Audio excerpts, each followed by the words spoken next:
What's going on, guys? Welcome back. I'm here with my boy John, as always, and we've got Ryan Poloway and Kade Sloan joining us for this episode. We're going to dive into turkey hunts, we're going to dive into camera gear. Let's get this show started. Listen, I'm just excited that as our first guest, we have on our two buddies, right? So, Ben, whenever you said that we were going to talk about it, it's when it's kind of cut off. But anyway, I'm just excited to talk to you guys and dive into all things cameras, turkey hunting, and Lord knows whatever else we get into. Because listen, whenever Cade's involved, you never know what kind of rabbit hole that dude's going to go down. So I'm just ready for this conversation, man. Yeah, we're excited to be here. Yeah, it's going to be a good excited to be conversation here. nonetheless. All right, so let's dive into this. So, guys, what first question I've got for you for today is what is your favorite animal species to film and why? Ooh, you want to go first? You go ahead. Oh man. Elders first. All right. Well, when I was young, I started mostly fishing and then got more into sports like skateboarding, snowboarding, all that. And then, so ducks is what really grabbed me first, like waterfowl and filming waterfowl. And kind of just went head first into that, got addicted, just kept upgrading the camera gear. I'd say that was my favorite for a long time. I still love that. I still love like snow goose hunting and filming all that. But with turkey season coming and just the last few days filming turkeys, I just get so fired up filming something different sometimes than waterfowl. Probably just because I've just spent so much time staring at a screen, editing shows, and working on that content. That doing something new is just more exciting after a while. So right now, turkey, I'm gonna have to say turkey is my favorite thing to film right now at the time, but it fluctuates. Definitely fluctuates. That's awesome. I freaking love turkeys, man. Cade, what about you, bro? I don't know. I grew up, hunting, fishing at a young age, and kind of always liked doing video stuff, and didn't matter exactly what I was filming back then.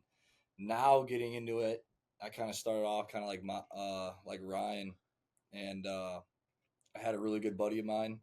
He was doing waterfall content, filming down in Texas, and he invited me to join him like 3, 4 years ago. And ever since then, I've really enjoyed waterfall, filming waterfall. But I'd say after doing a couple out west trips within the last couple years for deer, and I think I've got hooked to that more than anything else. Filming turkeys with Ryan the past couple days has been really fun, and I know it should be a good spring. Hopefully we get on some turkeys, and maybe that will be the new one. But really, it just depends on where my head's at the time. Honestly, like sometimes in the summer, I'm all about I just want to make a bunch of fishing content. Then waterfall season rolls around, it's like, man, I just can't wait to get after waterfall filming, and then deer season comes, and it's like that's all I can think about. And now it's like we haven't been filming much other than editing a bunch of shows, and I think it's just for me, it's more of just like what may be in season, and then eventually I might get worn out for a little bit, and then it's just like when it comes back around the next season, I'm probably just as excited as I was the first time I did it. Yep, yeah, for sure. That's kind of the nice thing about the way we break up. So, did y'all like have a love for videography first and then like kind of learn how to edit? Or, I mean, because they kind of both got to go hand in hand, right? If you're going to do it for a living or no. I think for me, it started off just having fun with friends. And at the time, I was younger and we just loved to skateboard and we just go through the cities and like find all these great spots, hang out together and just skate. And then it was like, okay, well, we want to watch each other, like do these tricks and like make videos for fun that we can watch at home with our friends. So it's like we just put together these like just small videos with all the friends that we'd have, and then we'd all get together, hang out, and watch them together, and laugh, and just enjoy watching each other skate and do stuff in street skateboarding. And then we even take it to snowboarding, go up on the mountain, and film like vlog style, have fun, and it was just something fun to watch and then have and rewatch together. And then from there, as I started getting more and more into hunting. Like I did a lot of fishing young, but I didn't have like a lot of exposure to hunting in my family at a young age until like in my 20s. I started doing more hunting with friends that hunted a lot, and I was the only one that kind of was obsessed with camera gear at the same time and like filming everything like that sports type stuff. So I started taking it to that the realm of the hunting outdoor stuff, and then I just became really like enthralled with like okay, like getting these cinematic type shots or trying to make like almost like a movie out of hunting stuff and just how to make it look cool. And also it was still that aspect of I just want to go out hunting with my friends and capture it all so we can hang out and watch it. And it wasn't so much about like creating content back then or like trying to get views or anything. It was really just I just want to watch like hunts with me and my friends having a good time. That's kind of how it started. And then as it developed over the years, it kind of got to a place where, well, I can do if I take it serious, I could do this as a full-time gig and really do something I enjoy. And it's not really a job so much as it is doing something you love every day. It's kind of like the direction, thankfully it's kind of going right now and we're working at it. Yeah. Excellent. So let's dive into cameras. So if somebody is beginning to film, Mm-hmm. what kind of camera would be suitable for that? And what kind of settings do they need to look at for filming turkeys, ducks, and deer? I mean, there's a lot of different routes you could take. It really depends on what people's budgets are. You got cameras we're shooting on. That's I'd say middle of the road. Then you got cinema cameras that are meant for making movies, and guys have been changing the game with those types of cameras recently, especially in the outdoor industry. And Mm-hmm. that's super high budget. You could be anywhere from $8,000 all the way up to 60K Mm-hmm. just for a camera. That's not even including your computer software, lenses, all the other odds and bells and whistles that you need all to do the this. accessories. So I mean, it really depends on the budget, because a lot of guys, the GoPro nowadays is getting really good. Mm-hmm. It doesn't really have that fisheye, the fisheye look that they used to have on the older models. Mm-hmm. And I mean, you could start there, and if you really got into it, I mean, the new iPhone shoots a vlog. Yeah. And I mean, I've seen some guys on social media pumping out content with their iPhone that's just as good as the stuff I shoot on my Sony. It just depends on. It's more of like what the beholder can do, Mm-hmm. more than anything else. Getting certain shots and just having an eye and a knack for it. And most of the time, you'll get better over time. But I mean, some guys are just gifted like that.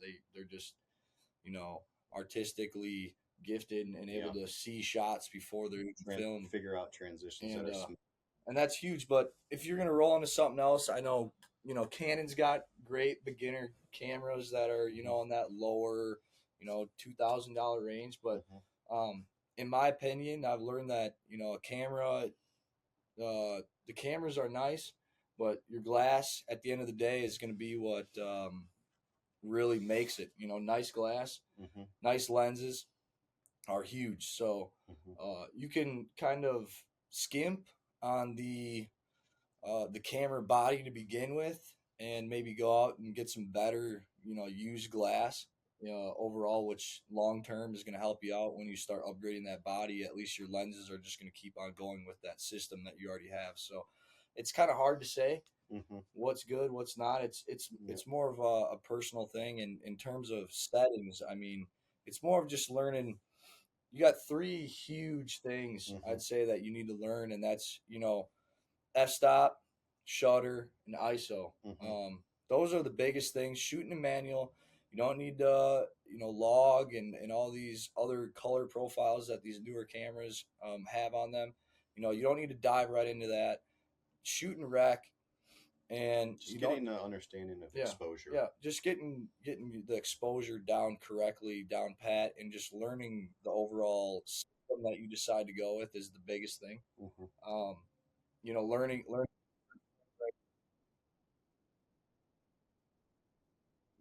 Yeah, exactly. It's just the overall composition of whatever you're trying to shoot, basically, is all it is. and exposing that right is going to obviously make your image look better or can make your image look worse. Um, so that's something huge. YouTube is the biggest friend. I still to this day learn a lot of stuff off YouTube, and even Every day. nowadays you can go on to Instagram, scroll through reels, and there's a lot of great guys out there nowadays Sharing tips and that tricks. are doing a bunch of different stuff. I'm learning new stuff every day, and Yeah. I mean that's just like anything else. This is an art, Yeah. and you can only get better. You know, if I'm not getting better, then probably should stop doing it. So That's the humbling thing about being enthralled and just really wanting to do better all the time with camera gear, and like editing and videoing and just videography in general and photography, is there's always somebody else I'm finding inspiring out there. And if it's not like my friends that are doing something cool, or my friends' friends, or somebody that I meet along the way, every time I go somewhere new and hunt with new people, you're constantly kind of meeting new people. And the more people I meet in this, you know, in this field, I guess if you want to call it, the more things we learn from each other. Like one might have stronger elements in the photography, one might have stronger elements in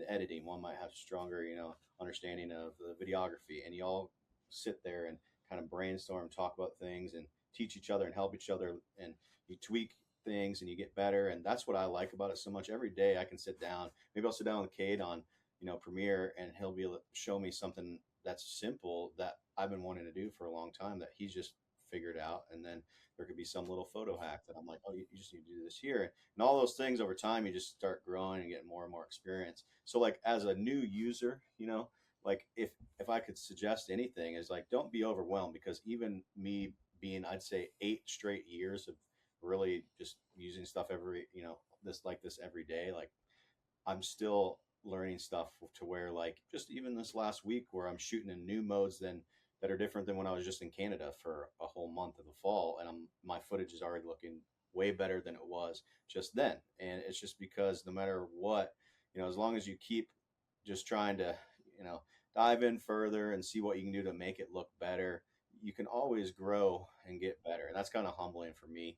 You look at these cameras. One of the things I suggest as a new photographer, videographer, somebody interested in it, is really doing the research on what you are trying to do. Are you trying to do photos more? Are you trying to do video more? Because you're going to find that certain cameras will have attributes that are designated more to photography or more to videography, or some have kind of like a mixture where you're getting a little bit of both worlds. And when you're going to purchase a camera, you want to be careful, make sure you do enough research to know what that camera is specifically designed to do. You don't want to end up buying one that's really heavy on the photo side if you're a video guy. You don't want to buy one that's really heavy on video if you're on that photo, if you're trying to take great photos. So like do lots of research, maybe even try to find a friend that might have one, ask a lot of questions, and then once you get it, get out and play with it, and just experiment in the manual modes, and just use it as much as possible, and you'll just start to get a better understanding. Yeah, for sure. So you guys mentioned like shots, right? Getting this shot and that shot.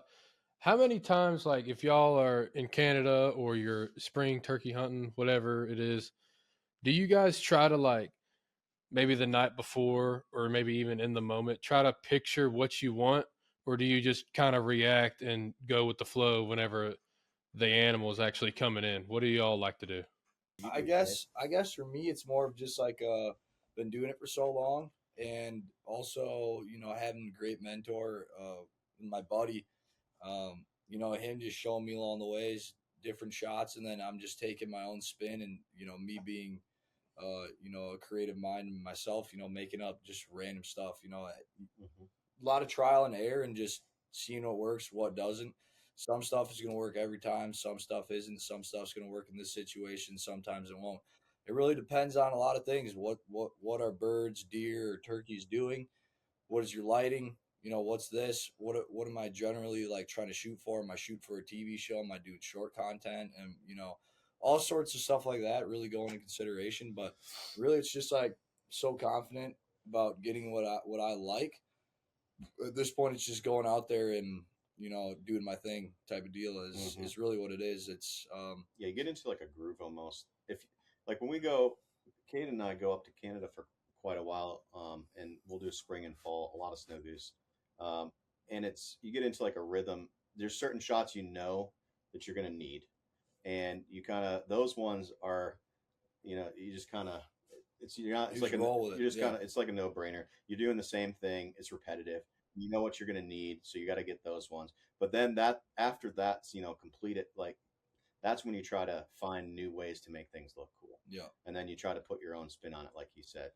Waterfowl is a little different because you're kind of stationary a lot, right? You're in one spot for the most part, and maybe you can get out of the blind and move to a different angle or get behind everybody, get a different angle, but it's not really like turkey or maybe like stalk like deer or something like that where you're running and gunning and you can get more unique, cool angles low of the guy's feet moving. Mm-hmm. You can get some of that when you get out of the blind when somebody's retrieving a duck or something. But when you're really like in elevated areas, like chasing mule deer out there, you're able to get more unique shots, experiment more, do different stuff. If you're fishing on a boat, okay, let's get an underwater angle of this fish with a different camera. Let's get the fish out of the water. Let's get, there's a lot more cool stuff.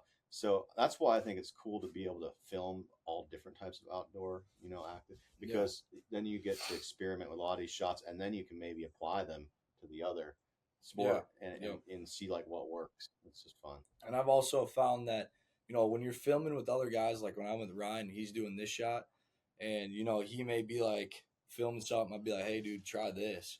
He may like that, may not like it, but like most of the time when you're with other people when you're filming, that's why I like filming with him a lot, because we're always just like bouncing ideas out. Like, how about we try this? What do we do this? Mm-hmm. And if we're like, we look at it, we're like, nah, that's not it, man. Like, let's do something different. Next time we're out there, we try this. Oh, dude, that's right on the money. We love that. Mm-hmm. I've learned that it's a lot better, at least for me, when I'm with someone else that's creatively thinking. Mm-hmm. That's when like a lot of unique shots are done, because it's like, both of our minds put together. We're able to. He bounces an idea off me. Mm-hmm. I bounce an idea at him. Mm-hmm. The end product overall most of the time is going to be better, not only because we're capturing more content, but we're able to have that ability to bounce these ideas off each other. Yeah. And like on a typical shoot with Ben, say we're gonna go do something together. We usually will sit the night before and brainstorm all three together, and we'll be like, "All right, guys, this is what we're going after. We're getting up at this." Like your traditional, like when you're going hunting with a friend, the night before is all game plan. It's like, all right, this is where we've seen these animals. This is where we're gonna be. This is what we're gonna do. But when you're filming something, then there's all that on top of that. It's like, okay, how are we going to get three guys in there with all this camera gear? What kind of angles are we looking for? What kind of shots, are we looking to get? And you kind of, and that's all part of like, we work like that, and everybody brainstorming together. That's where you come with some pretty cool. And it probably depends on what kind of story you're wanting to tell, right, Ben? Like you for Rooted Television have an idea of, not only what you want people to see, but you want people to feel something. You want to tell a story to somebody, whatever that is. I'm sure that certain shots and things go into whatever story you're trying to portray. Yeah, pretty much what I want with this is for people to feel like they're actually in the woods with us, enjoying the hunt with us through their TV. Yep. And another thing too that I would say is a valuable tip to know and understand is I appreciate these guys because they know all the stuff and they're constantly thinking of new things. And I'll say this to everybody out there, including the guys in front of the screens. If it wasn't for these guys, Rooted Television doesn't happen. I mean, it's the guys with the cameras that make this stuff happen. And actually, to be quite frank, their shot is more important than mine will ever be, because I can shoot all I want to, but if it's not clear, crispy, and on film, it doesn't matter, for what we're trying to do. I'm not saying that shot doesn't matter. If that's not what you want to do, that's fine. All I'm saying is it's really nice to have a group of guys that you can call up and say, hey, man, look, have this idea. What are your thoughts? And then it's just boom, boom, boom, boom, boom, boom, boom. You got everything planned out. All right, cool. Let's try to make it happen. Sometimes it doesn't happen. Yeah. Sometimes a turkey does something totally different than what you expect it to do. Yep, exactly. The hard reality of filming hunting versus a lot of other things that you could film that are a lot easier. The variables are, you can't control a lot of these things out here, and it's just like you got to be quick on your feet, and you just Yeah. got to be able to make things happen when you may not be able to make things happen. Like we were out at one of Ben's farms the other weekend, and it was like we were trying to film, turkey content just for social media, and it didn't work out. We ended up getting snow, and turkeys ended up like being weird and staying in the woods, not coming out in the fields. And we decided to just shoot other content, and it was like then me and Ryan are bouncing ideas. Well, what do we do now? Okay, well, let's just do this. Let's shoot a few sequences, and I took over for some of it, and then when he's got an idea, he may be taking over, telling me what to do. Hey, do this, do this. He's telling Ben this. I'm telling Ben this, and it's really nice to just be able to do that type of stuff. But it's just being quick on your feet, and don't be afraid to try new things. Like you may go back and it may not work, but whatever okay, we'll not do that. Yeah, absolutely. And one thing that I know too is being able to know the settings on your camera and know them quickly. And even creating shortcuts on your camera makes your filming a lot easier when you're having to run and gun and switch things up really quickly. Yeah, no, exactly. Yeah, having the familiarity, spending a ton of time with your camera in the off season, I highly recommend. If you get a new camera, it's not seasoned yet, doesn't matter. Take that thing out, hang out with your kids, hang out with your family, hang out with your friends, film just whatever. Go to the park, just film anything. Then color grade it or practice color grading or mess with the audio, get your sound down or get familiar with it, all your buttons. Make sure that you feel like you get to a point when you've used your camera for a long time, you're looking at your subject, and after a while, when you've used it for a long time, you don't even really have to look what you're touching. You just know by hand, kind of like Braille. Like you just know what you're feeling. You're like, I know my subject. Okay, I know, my ISO's here. I know my f-style. Okay, and then you're just glancing at the screen. You're looking up at the guy. You got to know, stand there. You're looking, and you're just seeing the colors change on the screen, and you don't even really need the numbers almost, and then you're just glancing at them real quick. Yeah, like okay, yeah, my light meter's right. I'm good to go. But that's where you want to get with the camera. You want to get so familiar that like you barely even need to look at the buttons, and you can just fly through. And once you're at that comfortable, like that's when you can go out into the field, and you're going to feel way more confident. You're not going to be rushing. You're not going to be shaking when the subjects or the birds or deer or turkeys. You're not going to be missing these shots that are so important because you've been kind of preparing for all that, and it definitely helps a lot. So, how much stuff can someone fix? Post like in editing. Like, is it like, man, the color's just not right here, even though they maybe got the kill shot on film or whatever? Like, is there some stuff that's easily fixable and some stuff I'm sure that's like, dude, there's no fixing that, brother? Yeah, no, for sure. Yeah. I'd say like in terms of color, at least from the style that Ryan and I shoot in, which we shoot on Sony's, so we have S-Log3. Canon is like Canon log, C-Log, and basically all that is it's a flat profile. You have no color. It looks gray when you put it into Premiere or any other editing software, and all you're doing is you're bringing that color back manually, and you're able to manipulate a lot of things. Like I can make greens blues, I can make blues reds, I can do all this different stuff to a certain extent. Obviously you can push it way past a certain limit, and then it's going to look obviously really messed up. Lighting is huge. You can't prepare something that's one of the things, and I'm going to let you kind of like extrapolate on this, but like one of the things, if you're new, like when you're taking a photo, right, you can take photos darker and you can bring them up. When you're taking video, you take them typically a little bit lighter and bring them down. So it's like the reverse, right? So remember that when you're taking a photo, you can take a darker photo and you can bring it up. But when you're taking video, it's the complete opposite. So when we shoot, as he's explaining, in this raw format where the saturation, the color is totally gone, the sharpness is down, it's just this flat profile, it almost looks kind of blown out because you're shooting at a kind of a higher light and there's no color. And then when you put that into a program, you're able to manually bring all the color back in the places that you want it and bring that light back down. And you can control, basically there's way more information than if you were to shoot it in rec, which is just kind of like what you're seeing visually with your eyes. just kind of standard. Yep. You could explain that Yeah, probably better. yeah. than me. Rec is basically what Rec 709 is basically your standard profile that eventually everything is eventually turned into, whether your movies, this or that. But that already has color baked into your image, so you're not able to do a lot of manipulation. You can do, a little bit here. It's just like if you're shooting JPEG to RAW, Mhm. you can only do a little bit to the JPEG file because it's probably smaller, and Not you have a enough lot of info. information baked already into it Yeah. through the camera. Mhm. When in a RAW file, it looks blah, like there's nothing there, and you're able to do a lot of manipulation without actually extorting your image or your Mhm. video.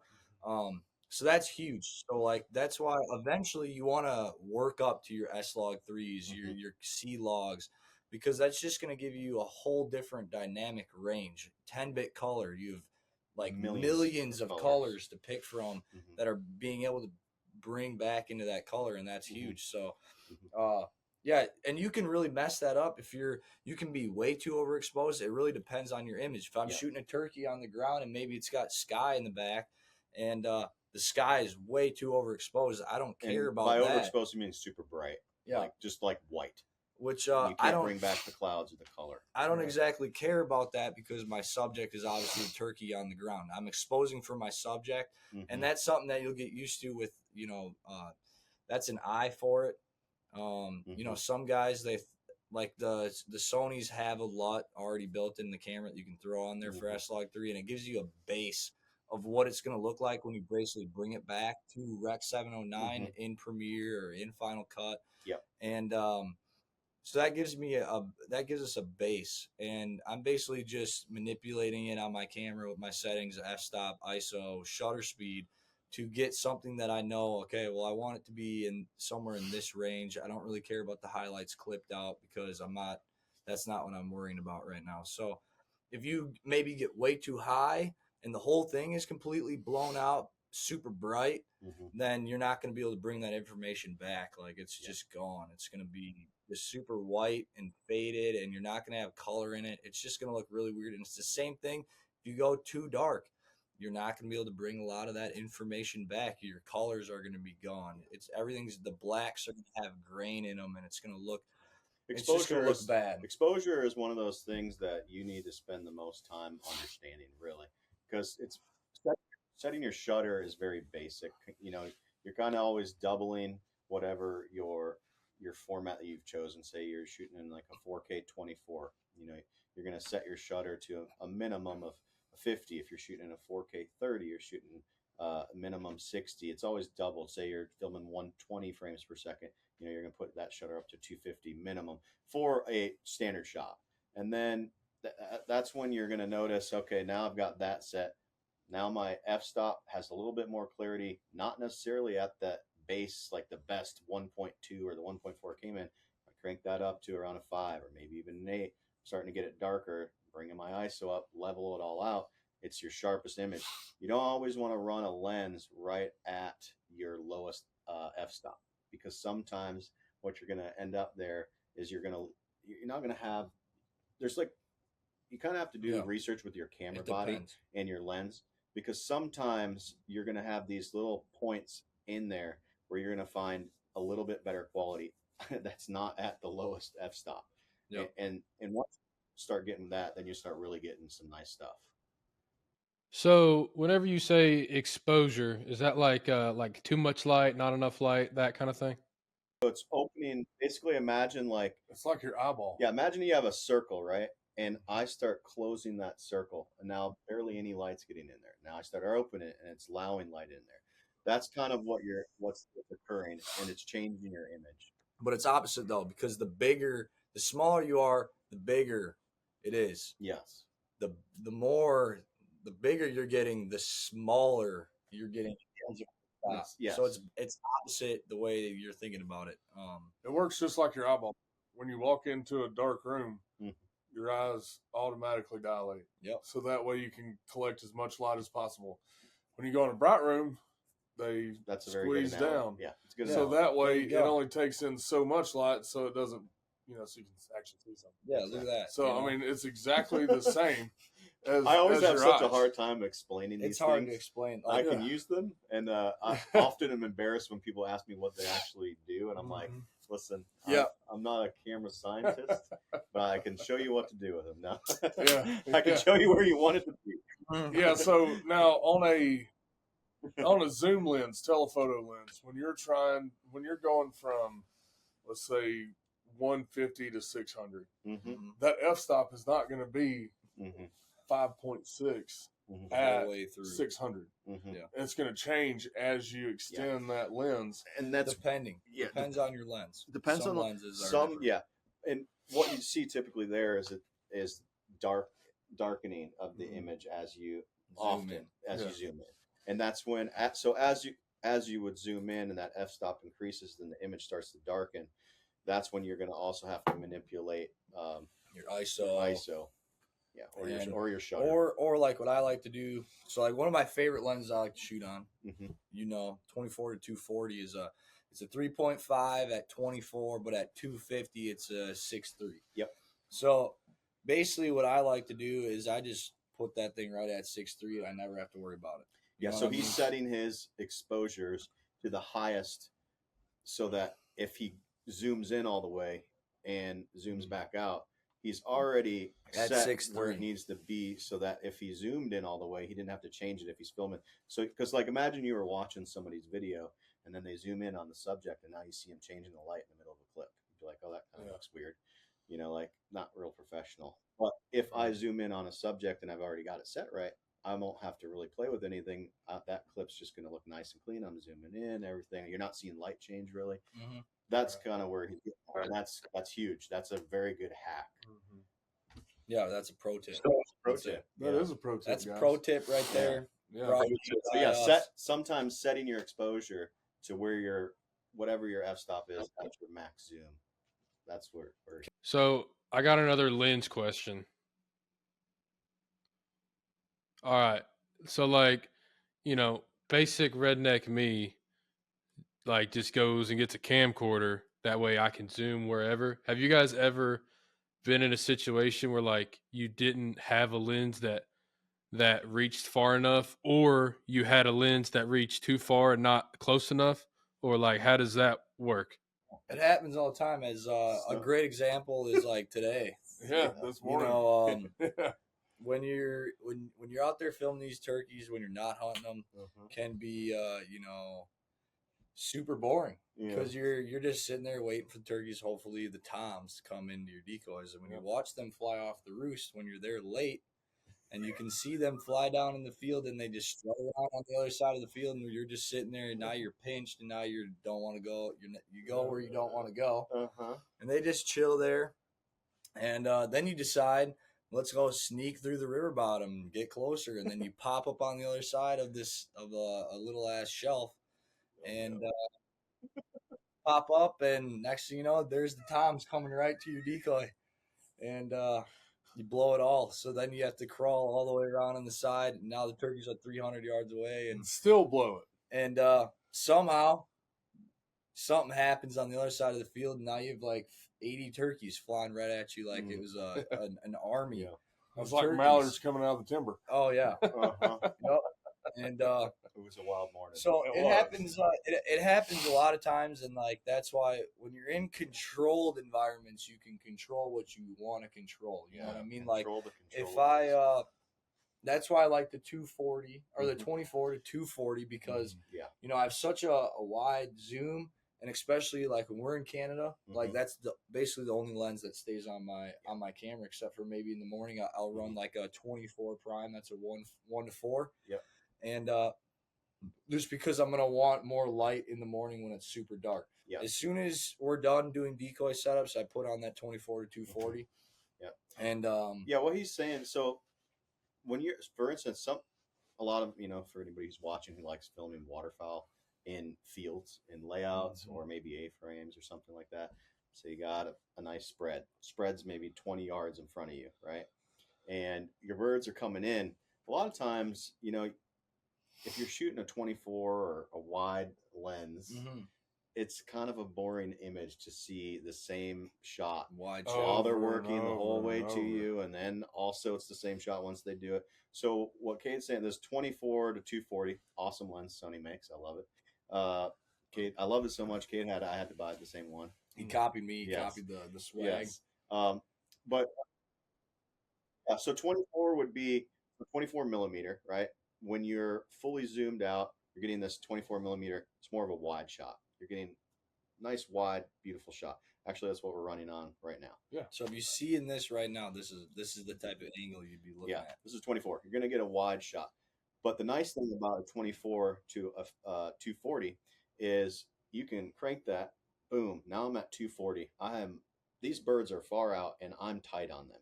They're looking nice. They're working in. I'm following them up. I'm in the pack of birds that's moving. I'm tight on them. Detail's good. Now, as they get closer, I'm slowly racking this thing back as they come in, and they're coming in the decoy, so it's getting wider and wider and wider and wider. So you can see the whole spread. The birds are dumping in. You get more perception of where the birds are in relative, like to you and the shooter, and then you get a nice picture. And it's not just this monotonous kind of same shot following wide. It looks great, and that's something that's really good for waterfowl. I personally, that's my choice. But occasionally, you want maybe a 70 to 200 or something like that, and to get like maybe even closer to something for photos. But that's where you run into what you were asking earlier. Are you ever too close to something, right? I run into that because I like to swap between two lenses. I'll set something on my lap that's wider and something on my lap that has more zoom because I like to bounce back and forth and get cool shots and different types of shots. And then I might be screwed because I'm already recording. I'm in like a pretty far, 70 to 200, coming back only to 70 versus coming all the way back to 24 really wide. I'm pretty tight. And now all these birds are doing the decoys and I can't see everything. So I got to try to choose the part of the flock that I think is going to get shot the most and stay on that and hope the guys shoot that. And if these people don't, it could be kind of a ruined clip essentially, or it could look really cool if they shoot well. So you might get too close to something, and then that's why it's nice to have that range. Yeah, and like what we were talking about before about like what you're trying to shoot, that plays a big part of it too. If I'm trying to shoot a TV show, I'm gonna put the 24 to 240 on because I can capture it all. It's a do all lens. Yeah. Once you have enough light. But like a 7200 is gonna be way sharper because it's just way higher quality of glass. Yeah. So if I'm trying to make like some cinematic, really crispy looking short content for Instagram, Reels. I might probably shoot on the 70 to 200 because maybe I don't really care about how many birds get shot in the flock. All I care about is how sharp and how clean images are looking. I'm going to run the 70 to 200. I'm going to run it at like a 2.8, and I'm only going to pick out like a small portion of that flock. And if they get shot, cool. If they don't, it's cool. At least I have a sweet shot for a cinematic reel that may only be 5 seconds. Yeah, that's where it really filming a TV show, because obviously a TV show is going to be on a 16:9 probably.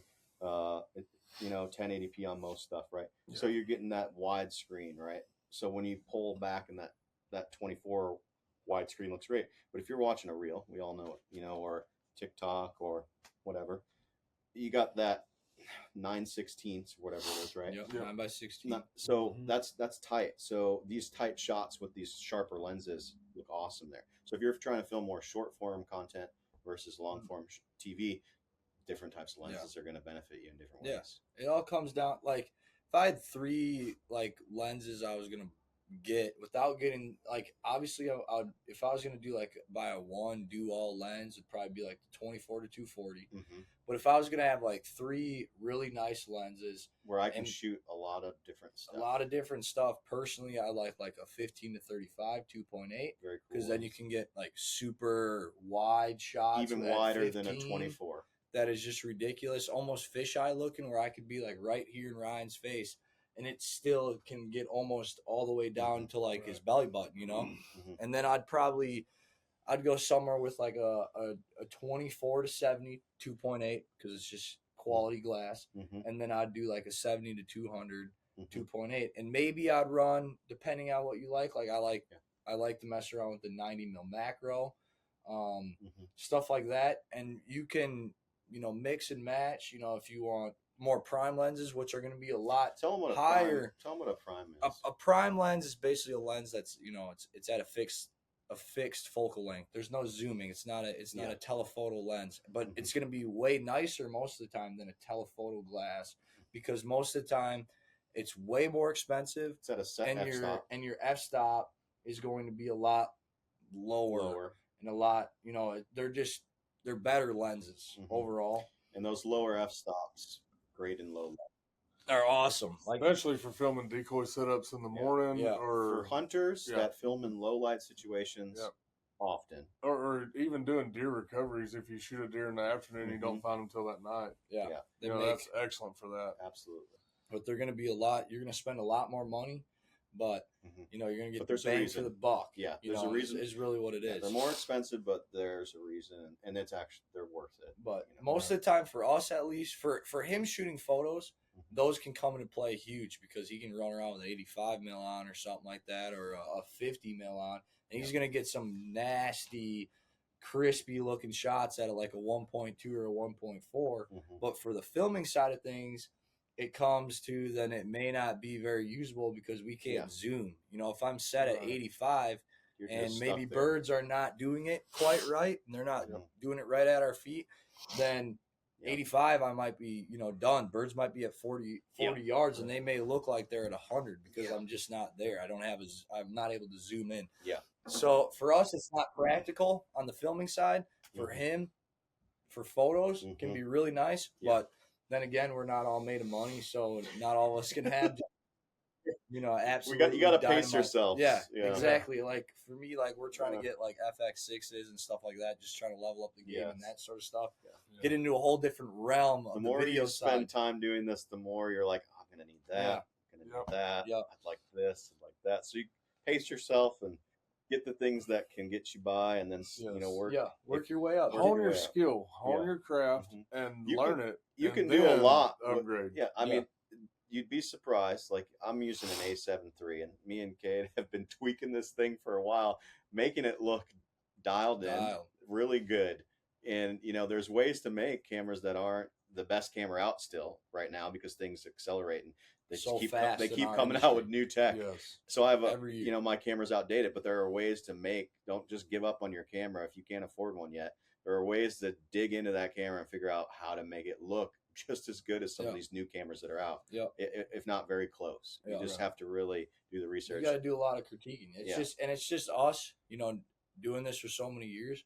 Being able to know what good light is, and having for stuff like him shooting an S-Log3, like you have to nail exposure for it to look crispy.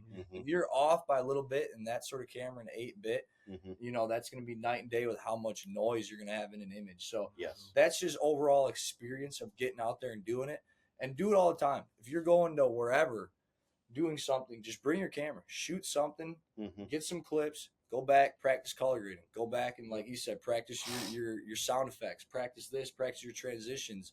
There's all sorts of different techniques out there to learn on even the editing side and the actual recording side of it, that you're just going to keep on learning, and eventually once you start doing jobs that maybe are making you money, then you start upgrading that gear as you're getting better and better. But you got to learn the basics first and really be excellent at them before you start going out and buying these FX6s and these FX3s and even an A7S3. Like if you run before you can walk, you're just gonna completely be confused, and you're gonna get frustrated, and then you're gonna get to the point where you're like, I'm not doing this anymore. That's and then you're gonna have all this money invested in it, and you're just gonna it's gonna all go to waste. When if you would have just walked at the beginning and got everything down, it's the same with anything else. If you're trying to learn how to turkey call, duck call, goose call, any other thing, you're not just gonna run in there and just start trying all these crazy competition sounds when you don't even know the basics. You're gonna start by learning a quack. And then you're gonna take that and make a cadence. And then you're gonna take your cadence and make whatever you want to go with it from there. But the thing of it is that it's a step at a time.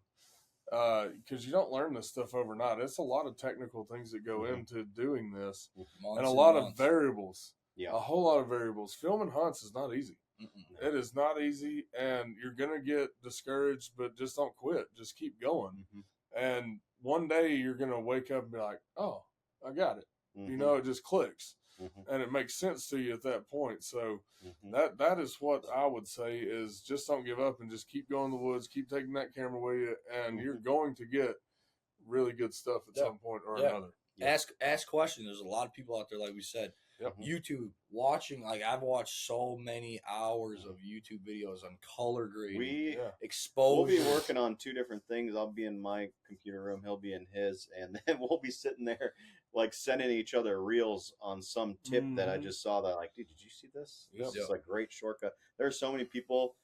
The community is pretty friendly. Like, people obviously don't want to give all each other secrets out there, but people, there's so much out there now on the basics side and even way more Yeah. technical stuff now. It's awesome. Like just the internet now, if you're into this stuff, like coming up and you're young, like he's younger than me by 20 years. I just aged myself, but Yeah. You this we didn't have access Yeah. to this stuff when I was Yeah. learning how to film. No. Like when I was learning how to film, like we were just going out and like come Doing home, put it and like look at it and be like, this looks terrible. Yeah. We're using We gotta figure out the how to make this. VHSs, man. Yeah, Yeah. I was like, I gotta figure out how to make this exposure better, like, and figure out like tricks. Let me come up with different transitions. Now, there's so many people that like Yeah. are inspiring that you can watch and be like, look at what these guys Yeah. are doing. Mhm. Like, I like this style. Yeah. Like, let me run with that and tweak that and make like my own. Make it thing your for own me. out of Yeah. out of kind of And- an idea. It and kind it of just sparks that kind of keeps creativity. just making you want to do better. Yep. Like, that Does. it's like a competitive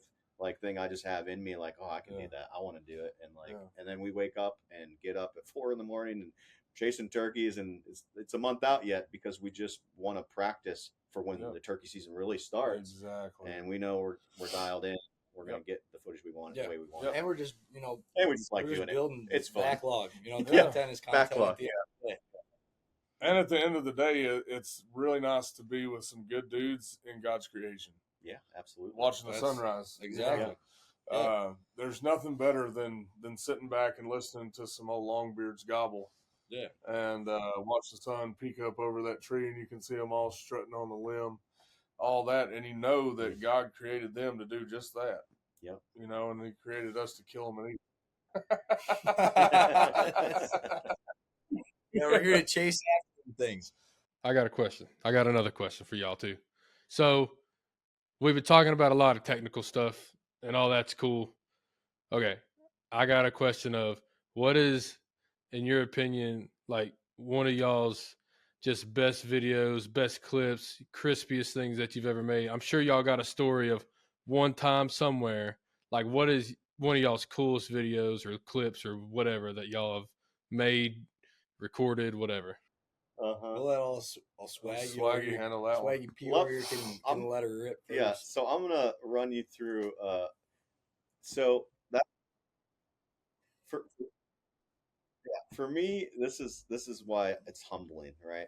Because I have been using a camera for like years. This particular one for probably almost 7 years, and until I have to hang out with this young 21-year-old all the time here because we work together. We're colleagues, and he keeps me on my toes, and things constantly are changing. And it's good, to work with a cohort or whatever, coworker, and giving each other a hard time constantly, and speaking each other and trying to get each other to be better. So believe it or not, I think my crispiest clip I've ever gotten was probably 2 days ago, because that's how crazy it is right now, and how rapidly things are always developing and changing in this industry, and like doing content and stuff. And it's because there's guys out there that have such high quality equipment, and to stay relevant on that level for me and competitive or whatever in that market, I'm trying to do what they're doing with equipment that's not necessarily at that level, and I'm saving towards some of the equipment that I know that they're using because some of these people are friends of mine in the industry. Right. So I've tried to tweak what I have, and just a couple days ago, we were just out. Turkey season's coming up soon, a month away or whatever for some areas, it's coming up in a couple weeks in Florida. So we're just getting really excited. So get in the truck, driving around, doing what I love to do more than anything, just scouting, looking for turkeys, finding them, knocking on doors, making phone calls. First day out, got permission on a couple places to go over there. Nice couple. Hey, we noticed you have some turkeys. Can we get back in there? Next morning we get out there, set up, and these toms and I don't know, 15 jakes maybe, just booking right to us. They came down from the roofs. Setup was perfect, and they're just hauling. And me and Kade are like, oh, okay, this is happening a little faster than we expected. But we got some great clips, and it's just funny that I've been filming for this long, and I'm still just now, like even 2 days ago, getting some of my best clips, because like I was saying, it's always like a progression thing. And I'd say that that's probably my best clips. Were just watching these toms strut and these jakes strut around, getting S-Log3 really a good understanding of how to manipulate color grade, sharpen it, make those colors pop, shooting in that raw format. So just maybe 2 days ago, my best looking clip might not be the coolest thing I ever filmed. I mean, I filmed some amazing snow goose hunts and really cool waterfowl hunts. But in terms of just seeing a shot and being like, that's it. I freaking love the way that's looking. That couldn't look any better out of this camera. That was just 2 days ago for me. So that felt really good. It's rewarding after all this time to be like, me and Kate are looking at each other like, oh, yeah, that's dialed. Okay. Because you look at these cameras and we know, like, after you've been in a camera game for a while, you can see someone's footage and be like, that's on a red, or that's probably this FX6. That's probably this camera. You can kind of tell. And to try to get your camera to look close to that, even though when it's not, that's the goal. It feels good to like make an image look really good. Yeah. Oh, for sure. That was. I was telling them about our turkey story. And we were late too. That was the crazy part. We were late that morning. We showed up and it was already light, and it was like, well, this is what we got. We're gonna just sit here. And that seems to be a theme with y'all here lately, being late. Yeah, we need to get stuff together. In a row. Yeah, We need 2 mornings in a row. Up late twice. Except today. Yeah. We didn't exactly get what we wanted, but we had a good time, so that's all that mattered. Yeah, I did get to see 2 bearded hens that had massive beards on some them. ropes. Some ropes. Yeah. The one had a beard. I would say the one had a beard like this. I mean, it was a good. It was longer than the beards of the toms that we filmed the other day. So that was it was good. What about you, Kate? What's your favorite clip that you ever? Favorite clip? Yeah, just like the clip. Favorite memory. Not in behind terms of the quality, clip. but like in terms of like your favorite clip. Oh, I've had. So like this year we did, me and my buddies from back home. I live in Wisconsin. We did a out west bow hunting trip for the mule deer out in Montana, and I'd been out there 2 years in a row before that, gun hunting them, never bow hunting them. So we went out in September. I scouted for a week in August, and we ran into some good times out there, and some funny clips. Some heartbreaking clips and some pretty dang good clips too out there, chasing after these muleys out there in the plains. And I mean, I had one where my buddy Zach, we had been on he's bad luck, and we got so close to so many deer, and he'd flung a couple arrows and was not able to make it happen. And the last day he was there, we show up, we walk 2 miles into a public spot, and right away over the first coulee, good shooter buck that we'd been chasing that had already had a couple arrows launched at him, and he's elusive. He was just one that wasn't meant to die this year, and sneak in there, watch him. Here he comes. He's coming our way. Has no idea we're there. We're sitting on top of this bluff. He's working his way up. He's at like 40 yards, goes behind this brush. And the way he was working, it's like, oh, he's going to come out right here, 25 yards. Nope. Turns back around, starts walking the other way. I'm like, I'm thinking he's not going to let one fly. I'm filming it anyways because it's cool. And deer gets out 85 yards, stops on his own. And, we practice shots like that. I mean, my buddy's very comfortable at that range, and he let one fly, and I've never seen a muley uh, duck as low as he did at 85 yards, and that arrow just goes right over his back, like exactly would have been perfect. Just slips over his back, and that's one I look at a lot. I had another one out there where I wasn't filming; I was the one hunting. My buddy Zach did a great job. Somehow filming. I don't know how exactly he did it. It's maybe just because he's hung out with me so many times, but he somehow got this shot. We had crept up on this buck out in some really steep country where if you slipped, it wasn't going to be a fun time at the end of the fall. And we got close to this buck, bedded up, stands up. He goes, kill him, rushes me. I shoot like 4 feet over his back, man. Like, and just the reaction of looking back on those clips, it's like, man, that was a good time. And sometimes for me, like, I don't exactly care about kill shots or anything like that, but at least when I had these videos, for me at least, especially with my buddies, it's more of just like I have these for memories. I had the pictures for memories, and the video is just even more cherry on top. They're Be fun to able to watch. exactly, go back and remember exactly what happened. We in that watched time. them all at the camp during last weekend, and it was fun to watch. It was fun. Some of Cade's highs and lows of that trip. It's just good going out there doing what, like, I love doing what I do, and that's that's what keeps me hungry and just keeps on wanting to get better every single day at whether it's editing or filming. So yeah. And I really like how you kind of highlighted some of the misses because it's, I feel like sometimes in the hunting community, like just hunters themselves get so caught up and, seeing everybody on Instagram kill a big muley or a big whitetail or a bunch of birds or, 6-man limit of mallards or whatever it is. It's like, sometimes we kind of forget to just sit back and enjoy, laugh at yourself a little bit, just go have fun with some dudes or gals, whoever. Exactly. And that's what really, exactly. I don't know. I can't speak for Swaggy, but at least for me, that's what really made, me enjoy filming a lot. Yeah. Is just, you see, especially like where we go in Canada, filming with outfitters, you see wads of snow geese, like 5,000 at a time come in. And, you see a lot of misses. And it's just like, wow, like, I don't know how you can exactly miss that many birds at 20 yards, but it happens all the time, more than you think. But it's just like, even though that happened, it's still a good clip, decoying birds, and it's just something to laugh at. It's just like, wow, like that would have been really sick, but they missed all of them, and maybe they shot 1 out of 9 guys. It's like 27 shots going off, and 1 bird dies. Well, I mean, the thing is, if you hunt long enough, you're gonna miss. Yeah, exactly. I mean, you're gonna miss, and you're gonna miss. Some more. To be honest with you, people have a hard time.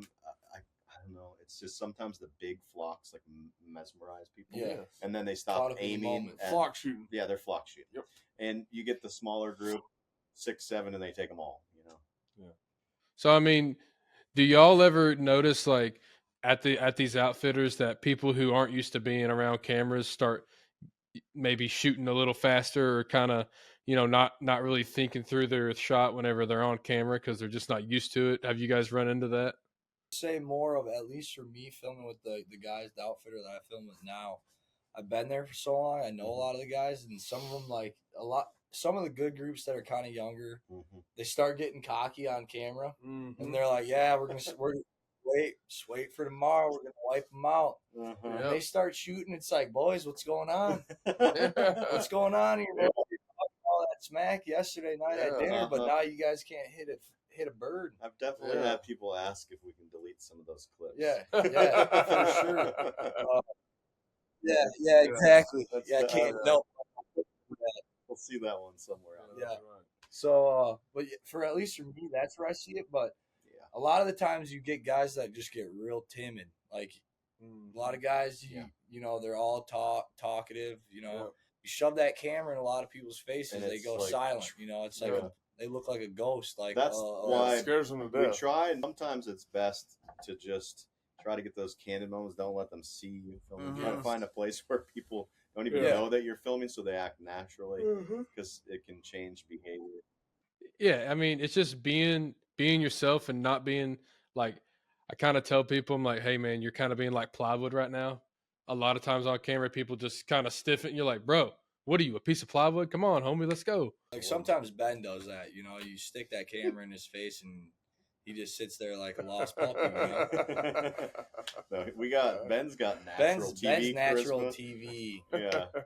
Top tier. You know, this Very is like the easy. guys you like dream of when you're filming. You're like, yeah, just give me something real quick. What are we doing? And he just nails it first try. It's like, man, He usually just smiles and laughs and goes, all right, let's go. Yeah. It's like you just like 10 times easier. A lot of one takers. It's like when we were at NWTF that on Saturday. What did I and do? We shot that clip, you and John. You Yeah. guys nailed it first try. I was like, man, dude, I thought we were gonna be here for a while. Yeah, no, And they killed it. It's like, let's color grade it and let's color grade. Let's get go. this up, dude. Yeah, that's right. It's a great feeling for like us too. Whenever it's like, you know, I don't really know what you're looking for, and like in that specific scenario, like I just met you like 2 days ago. It's like I barely even know this cat. It's like I don't know what he wants me to do. Like I don't know. I'm just gonna be me, and it worked. And I was like, all right, bet, let's go. Yeah. Worked really well. That's what a lot of people just need to realize. You know, it's just like, even in terms of even their content, it's just like do you. Like it may not be what everyone else like loves to see. But it's like if you want to create something that's for yourself, more of the times, it's for you. It's your content.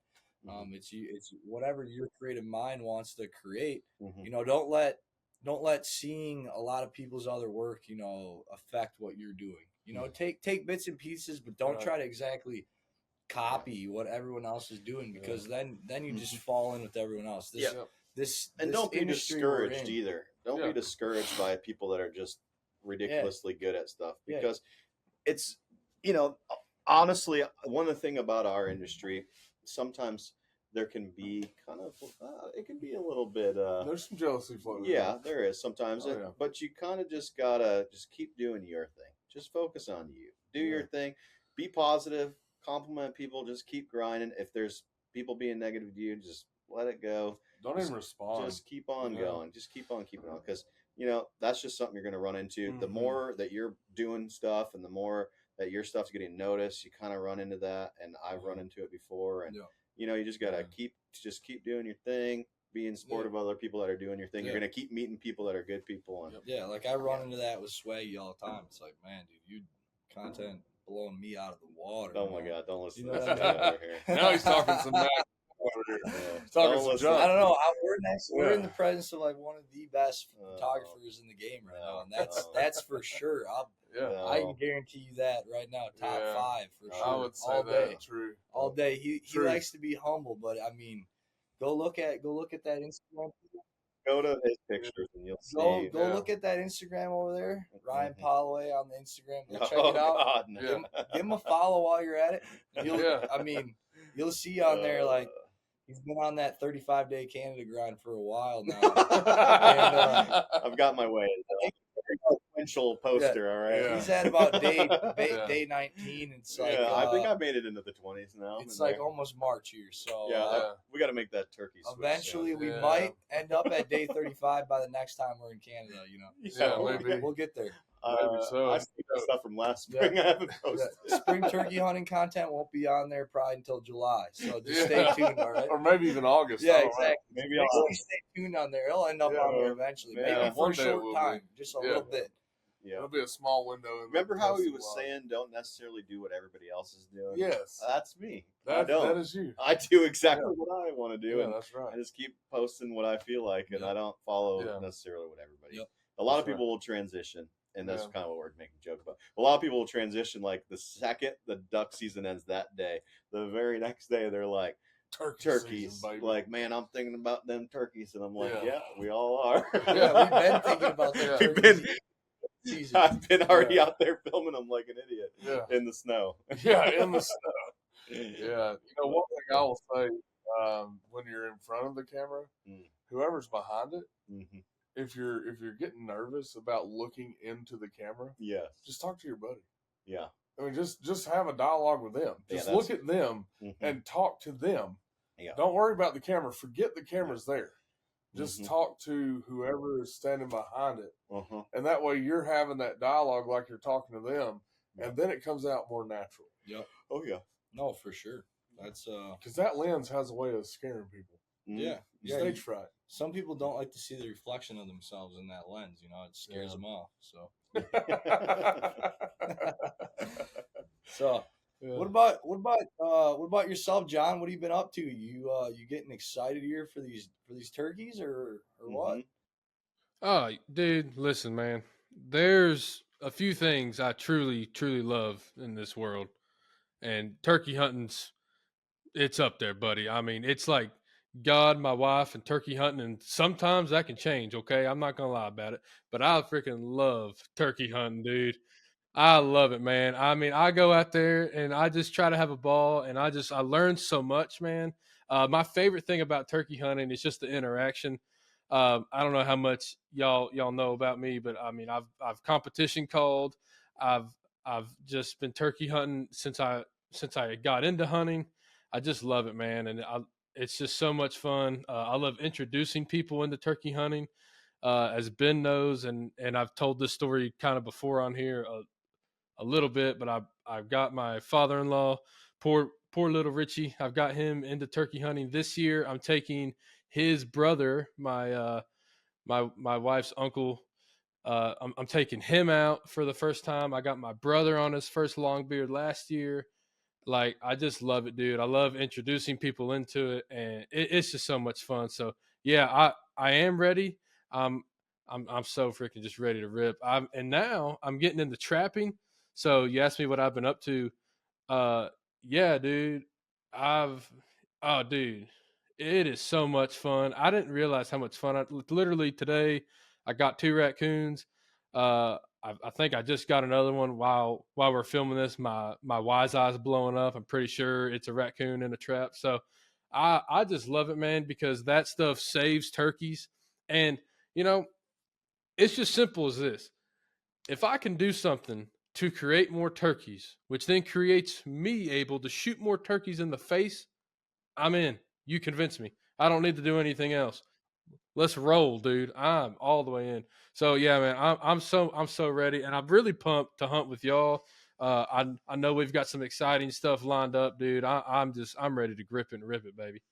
No, it should be a good spring. I'm excited. I'm not really. I haven't really been into the turkeys. All right, so we're getting there. As people that are terrible at calling, I've killed a lot of turkeys, but I'm not a good caller. Oh yeah, no. Listen, you do not need to be a competition caller. I mean, there's a whole episode right there that we could do about calls. Yeah, we can dive off into the competition callers and. Well, I've wanted to say I look stuff. forward to being somebody that can actually, call, rip on that mouth call because very we've been good. out there. Boy, right here, he's been hitting We've that been mouth call. we've been studying. And I don't have any idea. We're watching videos midnight. How to gobble all on a night mouth long, call. every night after done editing.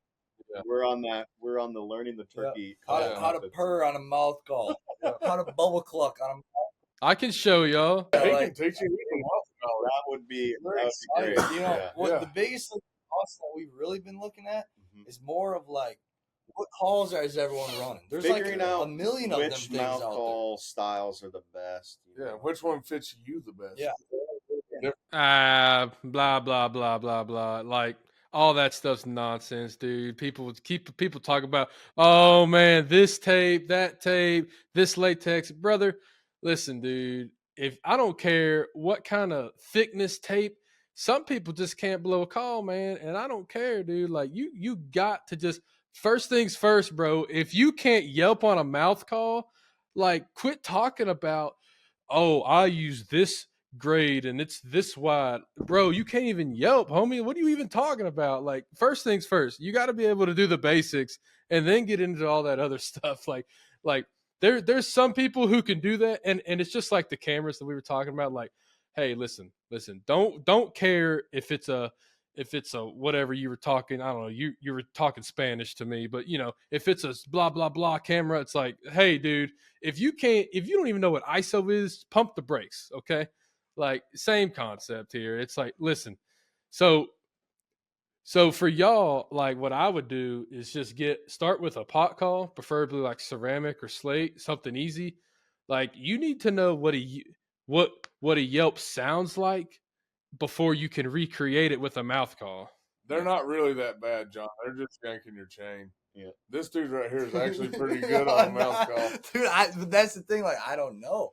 Am I good? Am I not? It's not the worst mouth call I've ever heard. None of the birds ran away, so that's a good sign. So, like, the thing you got to remember is every hen sounds different. I've heard hens that sound like they've been smoking for 8 years. Yeah, that's true. I mean, there's no true. Oh well, this is the exact pitch it has to be to kill a turkey. That's not a thing. Yeah. I mean, to kill one. I mean, I don't think it is. No. We noticed that this morning. Some of those hens sounded raspy, and then all of a sudden you get one of those ones that is just high pitches all get out. Yeah. I was gonna say, and that could be an age difference. But it sounds like it's got like a squeaker toy in its mouth, dude. It was so Well, first day one of our preseason filming, we were bouncing between my slate and his mouth call, and we had them all in the decoy, and it was fine. Yeah. So that was a good start. I think less is more sometimes for people like me.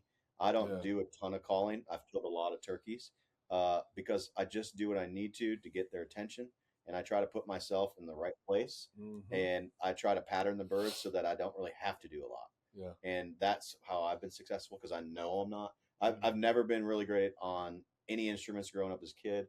Getting into the calling with duck call, I don't call real heavy on a duck call or a goose call either. Just do what I need to do to get their attention. Just because I know I'm not that great, and that's how I've been good. But I definitely would love some tips. I'd like to get into the mouth we definitely need to get into that. Maybe we do another episode and we dive into how a mouth call should sound, that'd be fun. then we can run through it together and just have a full teach episode. Yeah. So then when he's over there sounding like Bo Brooks over there, and then we're sounding like some. We're gonna sound like some old hags over here. Letting it rip. Because I like what he's. Bro, I am no Bo Brooks. So I'll tell you that right now. That is not me. But he's that dude, that brother. He's on another level, man. Man, dude, what if we sounded like this? You win a competition. Yeah, but like the communication side of things, that's how I've always been. Like, I haven't really been into the turkey hunter. I just like calling animals, duck calling, goose calling. I want to be like the best I possibly can be because it's like I love communicating with them, with them animals out there, and if I can sound as real as I possibly can be, that's just that much more fun. That's what makes it fun at the end of the day. The interaction, messing around. That's why turkey to me is one of the core of all of them. There feels like more interaction to me than any of the other hunting. I don't know, a honker. Honker, I guess, Wisconsin but honker. I just don't honker, get it's the adrenaline. I love honker hunting. Don't get me wrong, I absolutely love it. But I'm not as big of a deer hunter as you, so I haven't had as many experiences with that. That might be the same impact on me once as we get into it more, and you guys kind of show me the ropes on that. But in the last 6-7 years of really turkey hunting all over different parts of the country, it seems to me almost every single time that I get in that scenario where the tom is about to be in shooting range, I get this overwhelming just get that rush, and I don't necessarily get that with others. Maybe because I've been around big snow feeds and coming in, like I don't even get it to that level. Yeah, so, I don't know. The first spins for me of the year when you get up there and you start hunting them Rossies. Yeah, I mean you get pumped. Jazzed, you get pumped, but I get almost shaky from a tom to a different level where I'm like it just gets you going. I don't know. Another thing about what you're doing with a tom is you're going against nature because the nature is for the hen to come. Sure, and you're calling him to you. We were talking about this the other day. Yeah, I was and explaining this to that is for me being able to communicate effectively with that bird and get him to do something that he is born not to do. Yes. That is what it's about. Is that's enjoyable. Being able to do that and conquer something that can be extremely smart when they decide to be. I've got a question for everybody. Yeah. Let's go one at a time. Yeah. If you could go to one state and hunt turkey, which state would you go to? John, why don't you start, and then we'll go in a circle of where you'd like to kill a turkey most. Ooh, okay. So I'm trying to complete the slam, so I want to go to South Florida and then somewhere out west that has a Merriam. But of places I have been and I have experienced, I would say I want to go back to Texas because those turkeys. So Easterns, where I'm from, they seem to be a little smarter, a little more pressured, opposed to these Texas Rios. At least the ones that Ben and I encountered. I'm not gonna lie, dude. They were kind of just plumb dumb, and they came in strutting, spitting. I mean, just gobbling in our face. We shot the two, and then the other one stayed there. We had to push it out of the way to get it off my bird. Like that was exciting, and it's just so fun because they're so interactive and they gobble a ton. Uh, so I would say places I've been, I want to go back to Texas, but as places I haven't been or haven't shot a bird yet, I definitely want to get an Osceola and get a Merriam, and then of course I want to go get an Oscillated and a Gould's and all that jazz one day. But so that's my answer. Ben? Well, I would have to say probably Montana. Just because I want to see that landscape and I want to kill a Merriam in Montana. Now, don't get me wrong, I want to kill the Osceola turkey too, but I don't know, something about killing a bird in snow-capped mountains that seems as one pretty nostalgic. That's where I shot many turkey. It's hard to beat. Yeah, I can imagine. I mean, one day you may wake up and there's 6 foot of snow on the ground, Yeah. I mean, next day it's still 6 foot of snow on the ground. Yeah. Trying to track these birds down, and I guess you just hunt the creek systems. We just might get out there this year. We'll see. Yeah, maybe. I got some spots for us. Y'all stay tuned. Oh, yeah. We're gonna have to stay tuned. You never know what where could the happen. Rooted Boys are gonna You end never up. know. Swaggy P might take us on a little adventure back to the roots. I'm in. Whatever it is, I'm in. Let's go. Yeah, that's good. That's right. What about you, Kade? Where do you want to go? Like I said, I'm not really a turkey guy. Yeah. I might become one after this year, but I haven't really been getting after the turkeys at all. Really, I like the deer and I like the waterfowl. Never really, at least where I grew up, the turkey hunting just isn't like that big of a deal. So I don't know, but I want to do something out west because I just love it out there. Out west, it's just beautiful country out there. Yep. Yeah. And I just love anything that's run and gun. I can't do the sit around for 5 hours and wait unless I'm chasing whitetails back home. Only time I'll sit around and wait. But I want to do like run and gun and get up there in the mountains, hills, and chase down me a couple longbeards. It'd be whether eventually like Montana, Wyoming, Colorado, those 3 states like. Very cool places. I would definitely love to go. I don't know. I don't even know like the different kinds of turkeys there are. Whatever is out there, like watch out, we're coming soon. That's all I gotta say. So I've shot Merriams. I think I shot like a Merriam Rio hybrid before. Washington, really beautiful on the eastern state. Crazy terrain. Huge bluffs. Most Wild West looking kind of places. Montana, shooting turkeys in the snow, and done some East Coast stuff.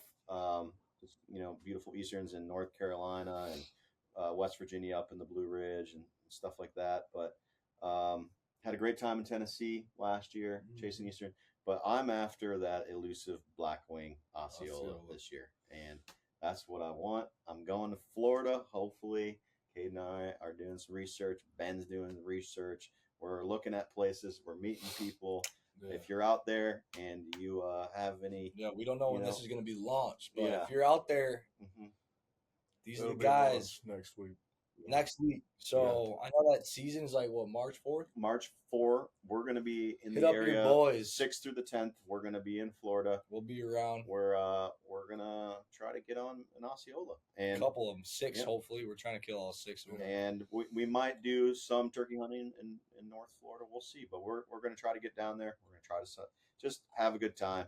Oh, yeah. Throw through the swamps. Yeah. Watch out for them snakes. Water The moccasins. gators. The gators. Oh, yeah. But yeah, I'm looking forward to it. I just can't wait to get out anyway in general. Yeah. So we want to get out for the first season that's opening of the year. So we're going to head down there and film the crap out of Give it a it. try. see what happens. Yeah. that's Hopefully right. episodes come soon on that. We're Yeah. we're excited for it. We're Oh, excited yeah. for It's it. gonna We're be really great. excited for Stay it. tuned. Might be some fun stuff this year. Turkey's going to be a good time. Absolutely. Yeah, we got to kill them first, but We're going to at least have fun doing it. we're gonna have fun doing it. Yeah, You guys trying. might not see that part, but No, I think I would we're say gonna have fun doing it. I would like to film the reality of failures.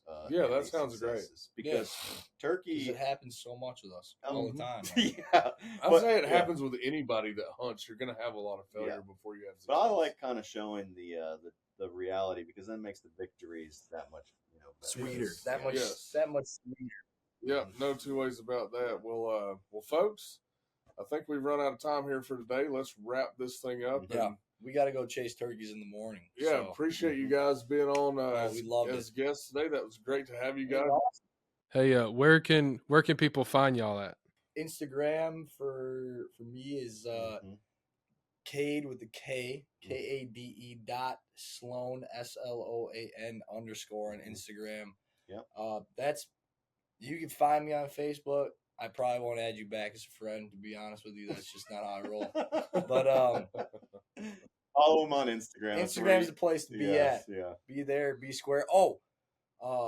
TikTok. We're starting to get into TikTok. I think it's Kade Sloan 2. Check it out on the TikTok. Mm-hmm. Obviously, we can't show any killing over there, so if you really want to go see some stuff get shot in the face, check it out over on Instagram.